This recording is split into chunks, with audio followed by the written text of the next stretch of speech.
Parlons aujourd'hui d'un des streamers les plus connus en France. Avec ses concepts, ses projets qui sont complètement dingues, aujourd'hui on va aborder le cas de Amine Mathieuet. Parce que ces derniers temps, il est impliqué dans pas mal de polémiques. Bien évidemment, on va essayer de voir si c'était en bien ou en mal. Alors restez jusqu'à la fin de la vidéo pour la comprendre dans son intégralité. Et comme d'habitude, vous commencez à connaître avant de commencer celle-ci, abonnez-vous à cette chaîne YouTube, on vise les 20 000 abonnés, c'est super important. Et comme d'habitude, le lien de mon serveur Discord est en description, rejoignez-le afin d'être au courant de toutes les prochaines vidéos, de tous les prochains lives sur Twitch, etc. Et puis moi je vous dérange pas plus et commençons enfin la vidéo. Comme j'ai dit au début, aujourd'hui on va parler de Amine Mathieuet. Mais du coup, avant d'aborder quelconque sujet, je vais bien évidemment vous le présenter. Amine Mathieuet est tout simplement un streamer français. Il comptabilise 3 millions de followers sur sa chaîne Twitch. Et actuellement, c'est le streamer sur Twitch le plus suivi en France. Mais là, vous allez me dire pourquoi je fais une vidéo à son sujet. Dites-vous que ces 2 dernières semaines, certains internautes ont remarqué que Amine Mathieuet avait changé de comportement. Et là, si vous suivez un minimum les actualités, vous devez sans doute savoir de quoi je parle. Si c'est pas le cas, vous inquiétez pas, je vais tout vous expliquer. Lors d'un live organisé par Rebeudeter, c'est un autre streamer français, Amine Mathieuet avait été invité par lui du coup. Et pour récapituler rapidement, c'était quoi le but du stream? En gros, Rebeudeter organise un événement spécial en décembre où le but est d'inviter divers influenceurs et streamers et en fait le final ça va être un tournoi de MMA. Mais du coup pour revenir au sujet, on a pu remarquer que Amine n'arrêtait pas de faire des réflexions, des vannes sur une personne en particulier et cette personne c'est Baylan. En sachant que c'était un stream qui était assez conséquent et qu'il y avait pas mal de viewers, tout de suite la plupart des internautes ont remarqué quelque chose qui était louche. Il y a eu des tas et des tas de TikTok à ce sujet et honnêtement sur les peu que j'ai vus on pourrait vraiment comprendre que Amine essaie de s'acharner sur lui. Voilà pour chauffer les tensions, nous aussi on pourrait être là pour chauffer les tensions. Exactement. Vous êtes là pour chauffer les tensions, frère. Ouais bah oui, Bah surtout toi, Amine. bah c'est notre job.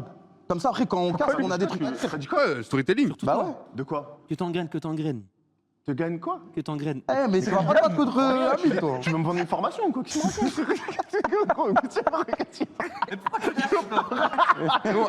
tu Vous lui donnez. Ah, vas-y. Ta gueule, ta gueule, Là, tu peux pas, là, Ah, bah ouais, je peux rien faire. Bah ouais, je peux rien faire. Je sais Il en pas, est à c'est pas mon adversaire. Tu veux un conseil? Esquive-le juste, esquive-le l'autre du regard. Faut juste que tu l'esquives. Exactement, c'est... Avec les extraits qu'on vient de voir, je comprends qu'il y ait certaines personnes qui ont mal interprété les choses, en sachant que Amine et Baylan ne s'étaient jamais vus. Mais après avoir revu plusieurs fois les clips, on peut vraiment voir que du côté d'Amine, en tout cas, c'est que de la rigolade, et qu'en fait, il n'y a rien derrière. Après, faut rester honnête avec les autres personnes qui étaient aussi sur place, on peut vraiment sentir un mal-être entre eux. Je prends l'exemple de Dwagby ou même de Inoxtag, quand il rigole au blague d'Amine, etc., on dirait qu'il rigole un peu jaune. Après, vraiment, le problème sur internet, à partir du moment où il y a une scène, où il y a une blague qui n'est pas normale, instantanément, ça prend énormément d'ampleur et ça met les gens dans la sauce. Et pour le coup, là, Amine, il est vraiment dans une sauce qui est pas méritée. Et pour vous certifier que ça soit du côté de Amine ou du côté de Baylan, les deux ont pris la parole au sujet et je tiens quand même à mettre les 2 extraits afin que tout le monde comprenne. Je vois beaucoup de Amine. Mais le mec, Amine, il y a vraiment rien, les mecs. Il est tout le temps comme ça, en fait. On était allé au camp d'entraînement au Maroc et il était là avec moi, Kamel, Billy et tout. Et il était tout le temps comme ça, même hors cam. C'est juste pour rire, en fait. Il taquine, quoi. Mais je lui en veux pas du tout, les mecs. Hein. Il y a vraiment rien avec Amine, les mecs. C'est le frérot. Il fait tout le temps ça, mais je lui en veux pas. C'est en mode pour rire, tu vois. C'est entre potes, quoi. On rigole. Faut pas le prendre au sérieux, les mecs. Hein. Faut pas le prendre au sérieux. Hors contexte, je peux capter que vous ayez cru ça parce qu'en fait, vous voyez 2 mecs qui se sont jamais vus. Un mec en plus qui est plus jeune que moi et je l'arrache un peu et vous vous dites mais pourquoi il fait ça? Il a la haine contre lui ou quoi? Sauf que ce que vous savez pas, c'est que 10 jours avant, on était pendant 3 jours au Maroc avec lui, Kamel, Billy et Sergo, un autre gars. Et on a fait que de s'éteindre. En fait, on s'est connus là-bas et on a fait que de s'éteindre. Ça se faisait des gages, ça te mettait des patates dans le ventre. Ça faisait des gages où ça m'a fait faire des dingueries à moi. Ils m'ont fait faire des dingueries, c'est filmé, c'est dans des téléphones. Ça se torpillait dans tous les sens. Et en fait, nous, on est arrivé dans ce live-là avec ce truc-là en tête. Et même moi, Billy m'a dit ouais, en tant que caster, je veux que tu torpilles les boxeurs, tu vois. Comme les extraits le disent, on peut vraiment comprendre qu'ils sont habitués à se tacler, etc. Et qu'en fait, c'est vraiment que de la rigolade. Et qu'en fait, il n'y a aucune méchanceté derrière, etc. Dites-vous même que les deux, ils étaient choqués d'avoir vu des résultats comme ça sur internet. Évidemment, après que les deux aient pris la parole, les théories se sont calmées. Mais du coup, j'ai remarqué quelque chose, les gens tournent le dos trop facilement. Et c'est d'ailleurs ça qui va nous emmener au deuxième point de la vidéo. Si vous êtes un minimum connecté sur les réseaux sociaux, vous avez sans doute dû savoir qu'il y avait le Eleven All Star 2. Pour résumer rapidement, c'est un événement qui est organisé par Amine du coup. Le but est de réunir un groupe d'influenceurs, de streamers, de youtubeurs et tout simplement de faire un match de foot. L'année dernière, il y avait eu le Eleven All-Star 1. L'équipe que la France affrontait était l'Espagne. Et l'année dernière, l'équipe de France avait gagné. Et du coup, l'Espagne a demandé une revanche. Et cette fois-ci, ça s'est joué en Espagne à Madrid. Et du coup, le live, il s'est déroulé il y a 3-4 jours. Sauf que pendant l'événement, il y a eu un tas de problèmes. On récapitule quand même qu'avant ça, du coup, il y avait le drama entre Baylan et Amine. Et à partir du moment où Amine Mathieuet a lancé son stream avec le gros événement, etc., la plupart des gens ont retourné leur veste et ils ont complètement oublié ce qui s'était passé. Alors attention, je ne dis pas ça pour qu'ils se remange une vague de haine ou quoi que ce soit, je dis juste que sur les réseaux, les gens ne savent vraiment pas ce qu'ils veulent. Un jour, ils décident de mettre quelqu'un dans la sauce, et un autre jour, ils décident de le complimenter, etc.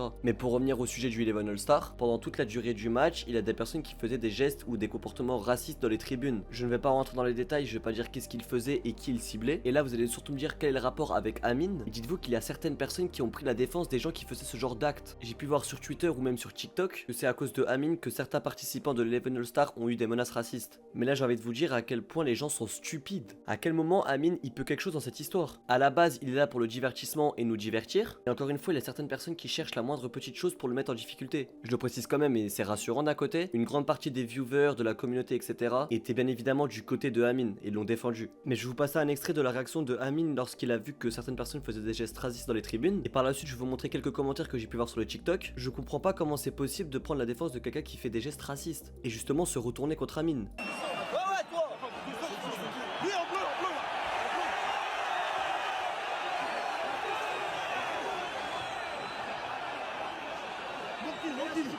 Raciste, raciste, on parle de ça.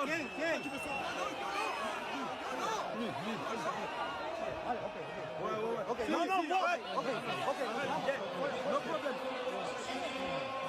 Do you understand? I will not move until you are. Les gars,